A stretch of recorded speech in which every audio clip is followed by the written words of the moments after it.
visiblement, notre étranger en Hollande peut avoir de graves ennuis dans cette affaire.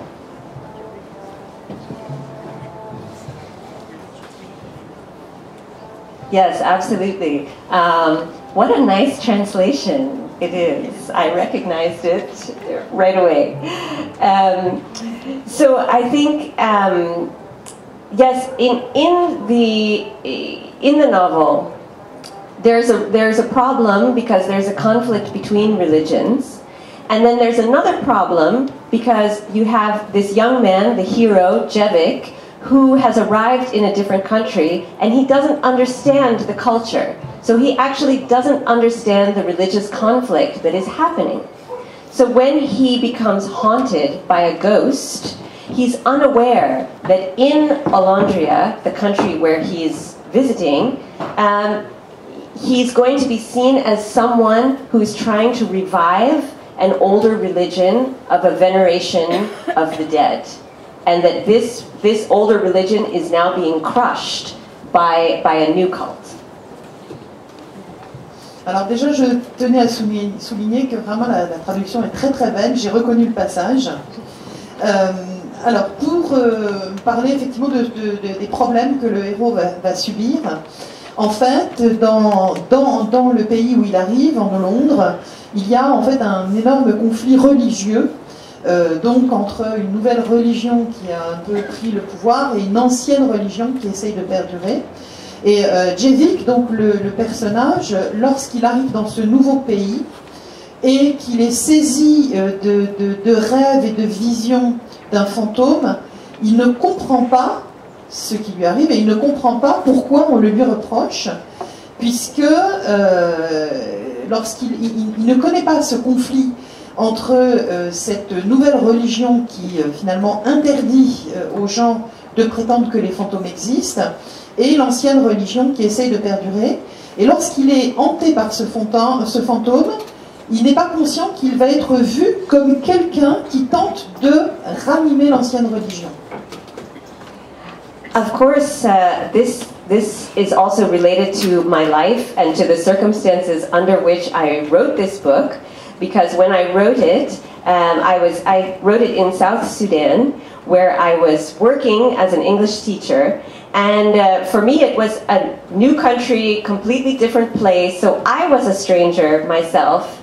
Just like Jevik, I was a stranger in a different country, and it was a country that was at war at that time, and it was a war that had a lot to do with religion between a primarily Muslim north and a south that was both Christian and practicing traditional African religions. And so, you know, for me, I found myself also thrust into this very different situation, and as a stranger in a place of conflict, it's very easy to make a mistake. Alors en fait, ce roman, il est aussi basé sur des circonstances de ma propre vie, puisque j'ai eu une période de ma vie où je suis partie au sud-soudanais en tant qu'enseignante, et je me suis retrouvée moi-même en position d'étrangère dans un nouveau pays. Et à l'époque, il y avait la guerre, et une guerre qui était basée énormément sur des conflits religieux, entre d'une part le nord du Soudan, où là c'était les musulmans qui dominaient, et le sud-Soudan, où on avait beaucoup de chrétiens et également des gens qui avaient encore les anciennes traditions religieuses africaines animistes. Et donc, finalement, quand on est étranger dans un contexte tel que celui-là, c'est aussi très facile de faire des erreurs, de commettre des impairs par rapport à des choses qui sont sensibles et qu'on ne saisit pas, parce qu'on n'est pas originaire du pays lui-même. Je voyais Samantha Bani réagir. Comment elle utilise la religion dans son bouquin? Je trouve ça très intéressant, j'ai très envie de lire ce livre, enfin j'ai très envie de le lire tous, mais cette idée en effet de l'étranger qui arrive dans toute cette culture et dans tous ces codes, et dans le roman Oraison, en effet, Alexian, qui est un espion d'un royaume voisin, a passé des années à se former pour arriver, évidemment, à infiltrer le royaume et en avoir saisi les codes, devenir lui-même oraisonnier. Donc il ne comprend pas vraiment tout, donc il essaye de ne pas faire non plus d'impair. Et l'oraison conserve un certain nombre de mystères, ce rituel funéraire donc, qui doit être fait pour pouvoir peut-être se réincarner dans une nouvelle étoile. Et il y a toute cette partie sur la résuéline qui reste extrêmement mystérieuse. Donc cette religion, elle est vraiment liée à tous ces rituels, mais finalement tout le monde les accepte parfaitement dans la société. On sait que ça fait partie d'un moment de vie.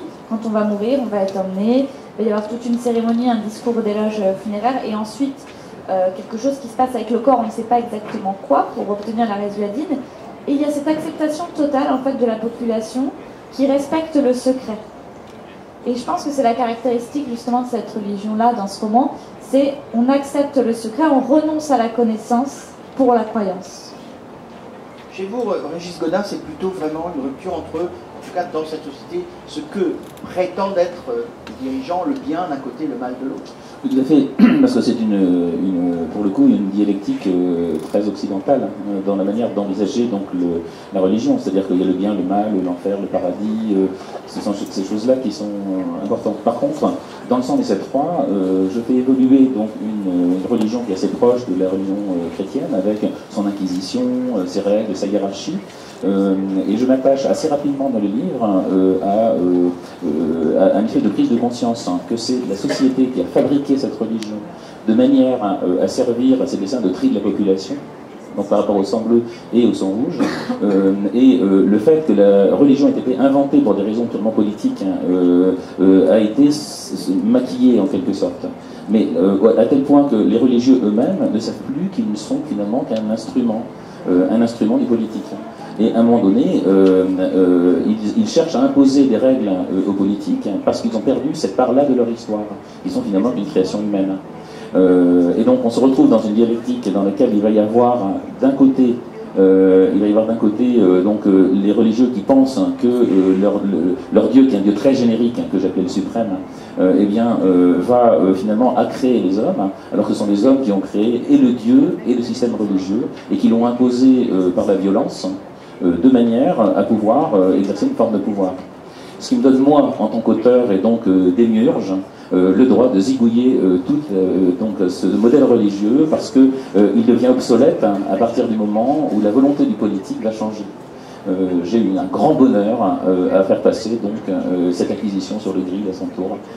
C'est partie des petites vengeances qu'on va avoir et du droit inaliénable de l'auteur. Voilà.